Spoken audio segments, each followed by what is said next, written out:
Halo semuanya, bagaimana kabarmu hari ini? Semoga kamu dalam keadaan sehat selalu. Jadi, pada video kali ini, Sir Donald akan menjelaskan tentang perlawanan bangsa Indonesia terhadap penjajahan bangsa Barat. Di mana kita tahu bangsa Barat silih berganti menjajah Indonesia. Ada bangsa Spanyol, Portugis, Belanda, dan Inggris. Di sini kita akan membahas perlawanan yang datang dari berbagai daerah, seperti misalnya perlawanan yang berasal dari Demak melawan Portugis di Malaka maupun di Batavia.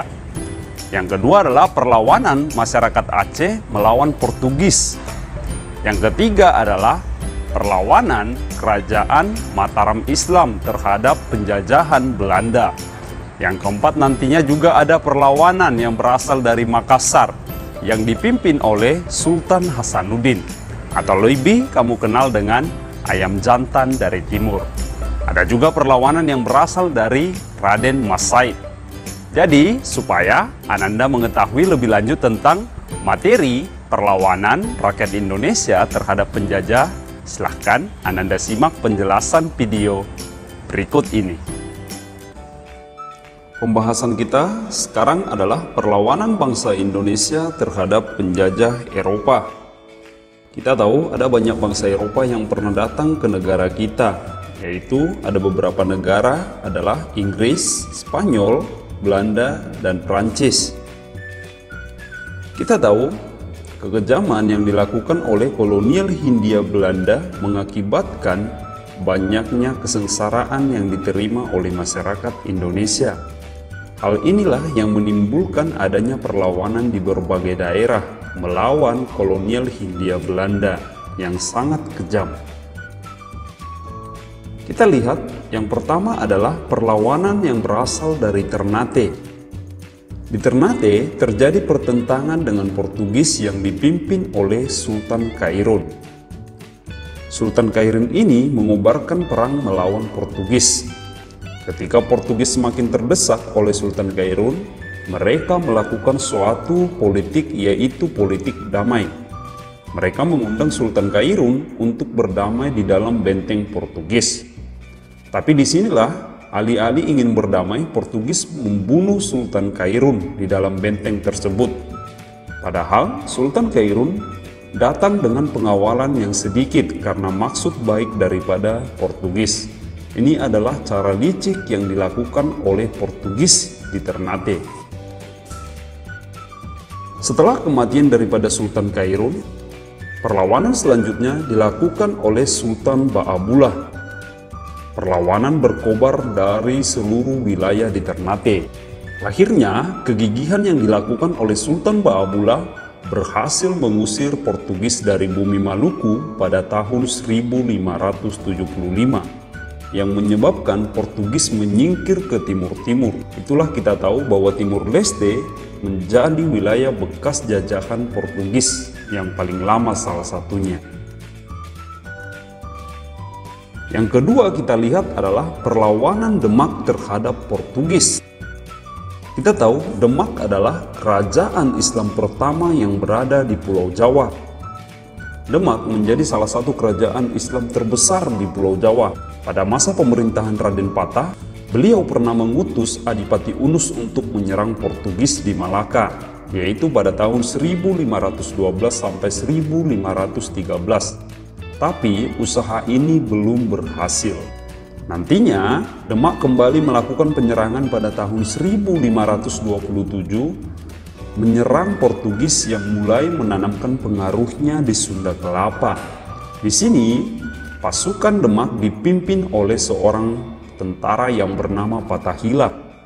Itulah sebabnya nanti keberhasilan Fatahillah dalam mengusir tentara Portugis dari Batavia mengakibatkan mengganti nama kota tersebut yang sebelumnya namanya adalah Sunda Kelapa diganti menjadi Jayakarta yang artinya adalah kemenangan.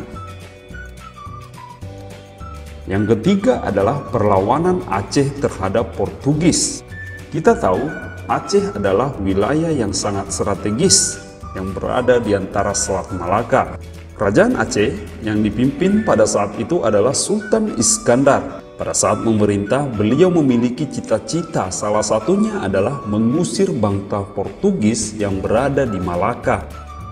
Tentu kita paham bahwa letak Aceh yang sangat berdekatan dengan Malaka. Sultan Iskandar Muda akhirnya melakukan penyerangan pada tahun 1629 dengan menyerang Portugis di Malaka. Tapi usaha ini mengalami kegagalan. Sepeninggal daripada Raja Sultan Iskandar Muda, raja-raja lain selalu berusaha untuk menyerang Portugis di Malaka, tapi selalu mengalami kegagalan. Hal ini bisa diakibatkan oleh kurangnya persenjataan yang canggih untuk mengimbangi persenjataan milik Portugis di Malaka. Yang keempat adalah perlawanan Mataram terhadap VOC milik kolonial Hindia Belanda. Kita tahu bahwa Mataram Islam yang berada di Pulau Jawa adalah salah satu kerajaan yang sangat berpengaruh pada masanya. Pada awal kedatangan Belanda ke Mataram, tentu mereka diterima dengan baik. Bahkan Belanda diperbolehkan untuk mendirikan benteng pertahanan serta loji. Loji ini adalah kantor perwakilan dagang yang berada di Jepara. Namun akibat monopoli perdagangan Belanda mengakibatkan terjadinya perselisihan dengan kerajaan Mataram. Gubernur VOC yaitu Jan Pieter Jonkun memerintahkan Van der March menyerang Jepara. Disinilah mengakibatkan Mataram mengalami kerugian korban jiwa maupun material yang sangat besar. Tentu hal ini menimbulkan dendam kesumat bagi kerajaan Mataram itu sendiri. Sehingga untuk membalaskan kekalahan, Mataram melakukan serangan. Di mana kita tahu VOC yang berkedudukan di Batavia diserang oleh Mataram sebanyak 2 kali.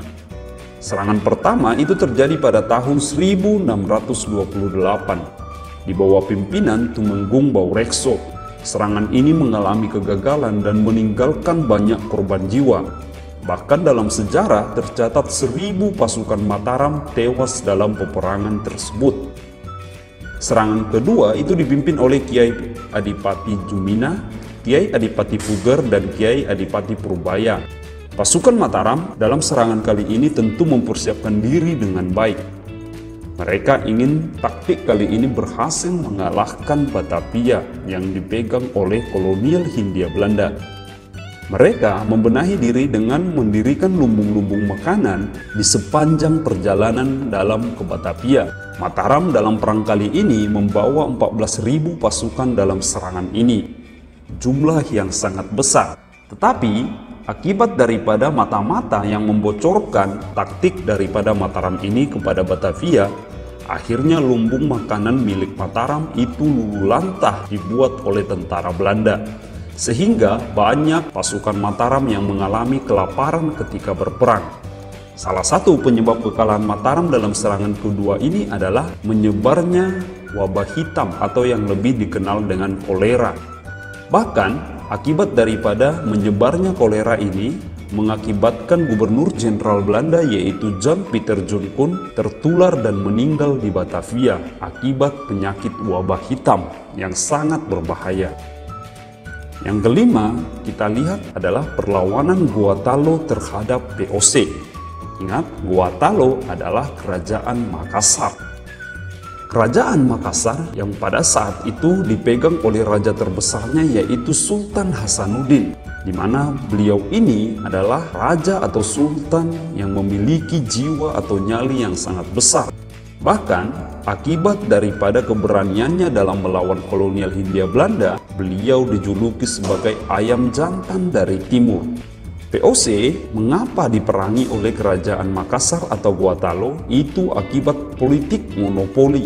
Bahkan di sini Belanda ataupun VOC itu merusak kapal-kapal dagang yang tidak mau tunduk kepada mereka. Tapi di sini kapal-kapal yang berada di Makassar bisa mengelak karena ukuran yang kecil dan lincah dibanding ukuran kapal-kapal Belanda yang besar dan lambat. Akhirnya terjadilah peperangan akibat politik monopoli Belanda di Makassar. Menyadari kedudukan Belanda yang semakin terdesak akibat diserang oleh pasukan Sultan Hasanuddin, Akhirnya, VOC melakukan politik adu domba yang terbukti ampuh yang berada di Makassar, di mana VOC mendukung Raja Bone yaitu Aru Palaka, di mana Aru Palaka adalah pemimpin Bone. Bone sendiri adalah wilayah kekuasaan daripada Makassar. Perang ini kemudian berkobar di mana pasukan gabungan dari pasukan Aru Palaka dan pasukan daripada VOC bersatu untuk menyerang Makassar di benteng Sumba Opu. Setelah beberapa tahun berperang, akhirnya Makassar harus mengakui kekalahan terhadap Belanda. Akhirnya, Sultan Hasanuddin sepakat untuk menandatangani Perjanjian Bongaya. Apa itu Perjanjian Bongaya? Jadi, dalam Perjanjian Bongaya, di sini disebutkan bahwa VOC itu merupakan kompeni dagang yang berhak untuk melakukan monopoli dagang di Makassar. Yang kedua adalah Belanda dapat mendirikan benteng di pusat kerajaan Makassar yang diberi dengan nama Benteng Rotterdam. Yang ketiga, Makassar harus melepaskan daerah kekuasaannya seperti Bone dan pulau-pulau luar di wilayah Makassar. Yang terakhir adalah Aru Palaka yang membelot kepada Belanda itu diakui sebagai Raja Bone. Tentu ini sangat merugikan Kesultanan Makassar maupun Gorontalo. Yang keenam adalah perlawanan Mangkubumi dan Mas Said terhadap VOC.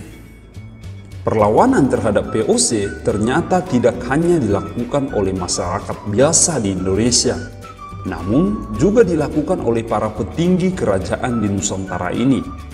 Raden Mas Said dan Pangeran Mangkubumi adalah bukti keturunan dari Raja Mataram yang melakukan perlawanan terhadap VOC.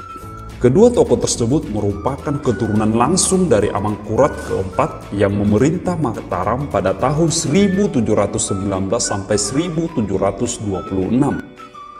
Raden Mas Said adalah cucu dari Amangkurat keempat dan Pangeran Mangkubumi adalah putra keduanya.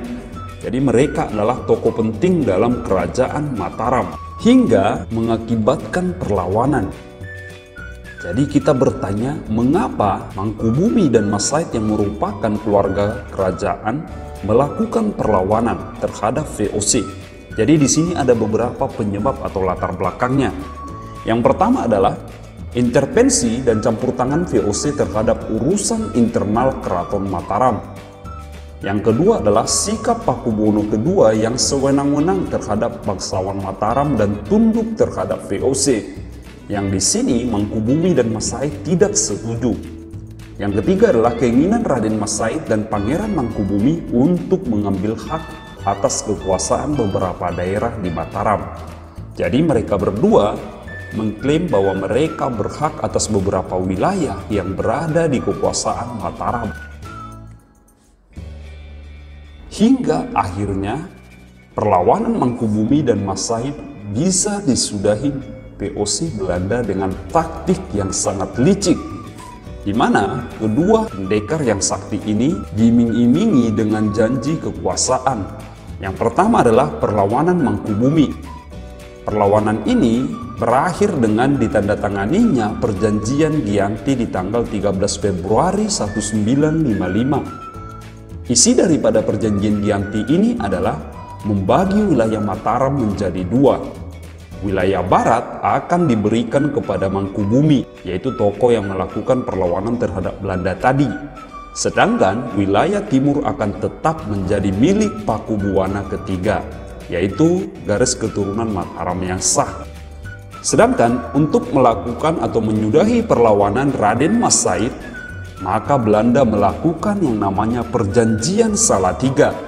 Perjanjian ini dilaksanakan pada tanggal 17 Maret 1757. Perlawanan Mas Said sendiri berakhir ketika perjanjian ini ditandatangani dan mereka setuju, dan akhirnya nanti Surakarta yang merupakan pecahan daripada Yogyakarta itu dibagi menjadi dua, sehingga Mangkubumi dan Mas Said itu resmi mendapatkan wilayah kekuasaan masing-masing. Jadi itu adalah taktik Belanda untuk menyudahi perlawanan dari Mangkubumi dan Mas Said. Jadi itu dia tadi penjelasan tentang perlawanan rakyat Indonesia terhadap penjajah Eropa. Bagaimana kita lihat bagaimana aksi-aksi heroik yang diberikan pahlawan-pahlawan terbaik bangsa kita. Jadi pesannya adalah supaya kita tetap menghargai jasa para pahlawan dan mengisi kemerdekaan Indonesia ini dengan berbagai hal-hal yang lebih positif supaya kita tidak terjajah kembali. Jadi sekian yang dapat Sir Donald sampaikan, saya ucapkan terima kasih.